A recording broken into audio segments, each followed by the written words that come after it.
E aí galera do YouTube, beleza com vocês? Estou aqui para falar de previsões de novo. Semana passada eu publiquei um vídeo falando sobre as previsões do mestre Li Huan. E eu não sei se vocês já deram uma olhada no noticiário internacional, mas já foi, a Coreia já ameaçou, a Coreia do Norte já ameaçou a Coreia do Sul a usar até artefatos atômicos contra a Coreia do Sul e os Estados Unidos. Ou seja, essa ameaça nesse nível nunca aconteceu. No entanto, que os Estados Unidos deu uma bela recuada, né? E pediu, pelo amor de Deus, que parem com essas ameaças. O treinamento entre Coreia do Sul e Estados Unidos é feito todos os anos, já há muitos anos. E nunca houve esse tipo de ameaça. Houve algumas ameaçinhas, vamos parar com isso, vocês não estão nos provocando, qualquer coisa assim. Porém, nunca houve essa ameaça a ponto de afirmar que vai usar arma nuclear contra os Estados Unidos e a Coreia do Sul. Bom, não sei se está acertando ou não, porém o mestre Li Huan aí deu uma grande deu essa previsão de que haveria uma guerra envolvendo Coreia do Sul e Coreia do Norte, entraria Estados Unidos, Índia, Paquistão, e outros países aí, China, Japão.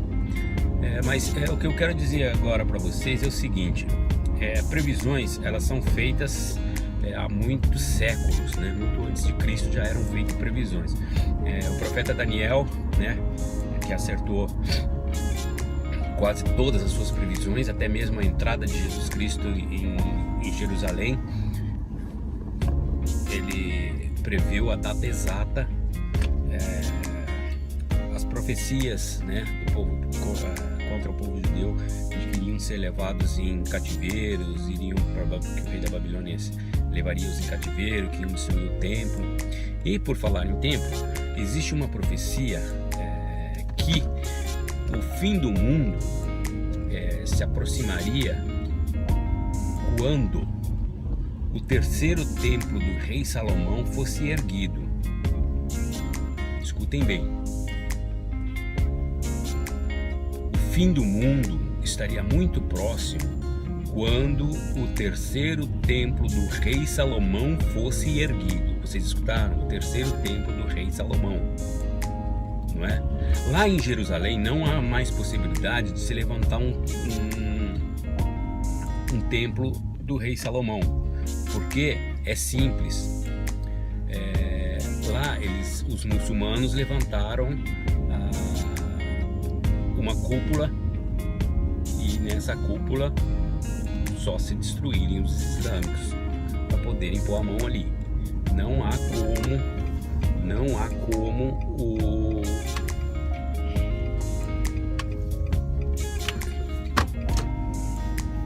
há como os judeus levantarem o terceiro templo ali, a menos que haja uma guerra e a destruição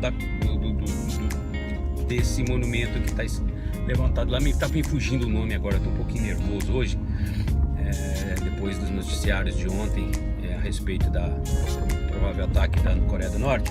Porém, não tem como levantar o terceiro templo do rei Salomão ali onde era o templo original. A Bíblia fala que o terceiro templo seria levantado, mas nunca falou aonde e nem por quem. E esse choque que eu tomei quando eu vi essa profecia foi... Bom, para começar, eu já tinha me assustado quando eu percebi que a Igreja Universal iria levantar uma réplica do templo do rei Salomão em São Paulo. Por quê? Porque para levantar um templo, segundo várias profecias, vários livros, segundo a palavra de Deus, somente quem tiver autorização para levantar um templo, autorização divina, pode levantar esse templo. É claro que Deus vai fazer pouco caso para quem levantar um templo para Deus que não seja da vontade de Deus, porque ele passa a ser um templo profano, é um templo que não tem as características que Deus quer que ele tenha e nem vai ter a serventia que Deus gostaria que ele tivesse. Então, quando foi levantado esse templo em São Paulo, eu já tive a sensação de que o final do mundo estava chegando. Porém, ao reconfirmar essa profecia de que o final do mundo estaria muito próximo quando fosse erguido o terceiro templo do rei Salomão, eu fiquei realmente sem chão, tá? Sem chão, porque o templo tá lá, tá erguido, né? Em São Paulo. Ele foi erguido. E por incrível que pareça, foi erguido por uma igreja que causa muita controvérsia. Por quê? Porque tudo que o Edir Macedo fala não é o que ele faz. Quantas filmagens já foram mostradas dele e dos pastores, ele orientando os pastores da igreja como se fosse um bando de ladrão, uma corja de ladrões, jogando dinheiro para cima, o que Deus pegar dele, que cair no chão é nosso, chutando imagens de santo. Chutar imagem de santo eu não vou nem falar nada, pelo seguinte: a Bíblia condena, Deus condena a idolatria. Então, você chutar um santo, você está chutando um pedaço de pedra, não tem santidade nenhuma naquela pedra. Só um estúpido para não ver isso. Mas o ser humano é estúpido. É onde eu fico pensando e fico assustado, porque se nós fomos feitos à imagem e semelhança de Deus, que Deus é esse? Porque o ser humano, ele tem 3 grandes defeitos que geram todos os desastres e toda o problema que existe no mundo hoje, né? Chama-se sexo, dinheiro e inveja, né? Quando eu ponho a inveja ela traz a cobiça, ela traz a ganância, o dinheiro traz a ganância, o sexo traz o desrespeito pelo próximo. Então tirando esses 3 defeitos do ser humano, ele seria perfeito. O ser humano, ele já é naturalmente mais voltado para o mal do que para o bem. Vocês lembram que na época das cruzadas, né, no princípio do catolicismo, não estou dizendo que isso seja a vontade de Cristo, não foi a vontade de Cristo, porque ali já tinha a ganância do poder, do mandar sozinho, do governar sozinho, que a Igreja Católica tinha na época. Mano, você pegar um ser humano, botar num espeto e amarrar ele num tronco, né? Como se fosse um porco, e começar a assar ele lentamente até ele morrer tostado. Você sabe o que é isso? Você sabe a quantidade de maldade que tem que ter no ser humano para ele fazer isso? Porque você matar uma pessoa com um tiro na cara é muito fácil. Você chegar lá por trás, passar a faca no pescoço dela, eliminar ela assim de uma forma rápida é muito fácil. Porém, você pegar, amarrar ela num tronco e ficar rodando ela lentamente como se fosse um porco assando, isso tem que ter muita maldade, muita frieza de coração para poder fazer isso.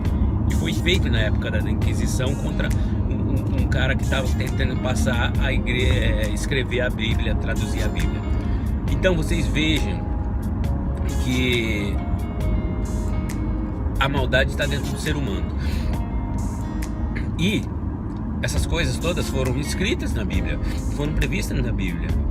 Porque quando Jesus disse: eu não vim para trazer a paz, porque em meu nome pai se voltará contra filho, nação se voltará contra nação. Isso está escrito na Bíblia.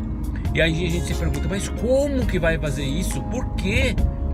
É terrorismo? Não, não é terrorismo. É essa mentalidade estúpida que tem o ser humano de querer discordar de tudo. Porque começa por aí, né? E outro, de querer mandar em tudo, né? De querer coordenar, ter o controle de tudo.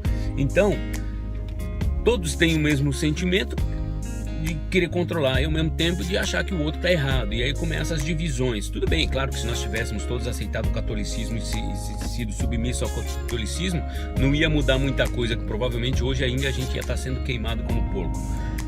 Mas, enfim, as profecias que indicam o fim do mundo são cada vez mais evidentes, cada vez mais visíveis, né? Visíveis. É como se você estivesse num grande túnel e não sabe quando que vai terminar esse túnel, e de repente você começa a ver aquela luzinha lá no fim do túnel. Então você já está percebendo que a coisa está acontecendo, vai acontecer, não tem jeito. Agora, a Bíblia também fala do amarelo, o cavalo amarelo. O cavaleiro amarelo é o que vai trazer a morte, não é? Ele vai trazer a morte. E eu gostaria que vocês se lembrassem que nós, humanos, consideramos os asiáticos como a raça amarela, não é? Então, quando falam em anticristo, eu vejo já nesse líder norte-coreano o anticristo. Eu vejo isso nele, porque ele tem o poder na palavra para seduzir e comandar toda a nação que ele tem. É claro que a Bíblia fala de um anticristo que vai conseguir comandar o mundo. Ele vai conseguir comandar o mundo, não é? Então, até esse ponto, eu não posso afirmar que esse seja realmente o grande Cristo. Mas, de repente, se essa pessoa, né, esse norte-coreano, ele conseguir botar medo no mundo, através do medo ele vai coagir o mundo. É possível, entende? Porque se realmente ele usar uma arma química, uma arma de destruição em massa contra os Estados Unidos e fazer os Estados Unidos tremer ou recuar, acabou. Ninguém mais vai respeitar os Estados Unidos. E aí vão ter que respeitar quem? O maluco do coreano lá, mano. Entendeu? E essas profecias são visíveis aí. O último Papa, né? O 12º Papa, a profecia que foi feita que antes do fim do mundo ia ter 12 papas. Tá aí o 12º, Papa Francisco, né? O terceiro templo, tá aí, tá levantado em São Paulo. Agora, é só esperar para acabar, né, gente? Falou? Fui!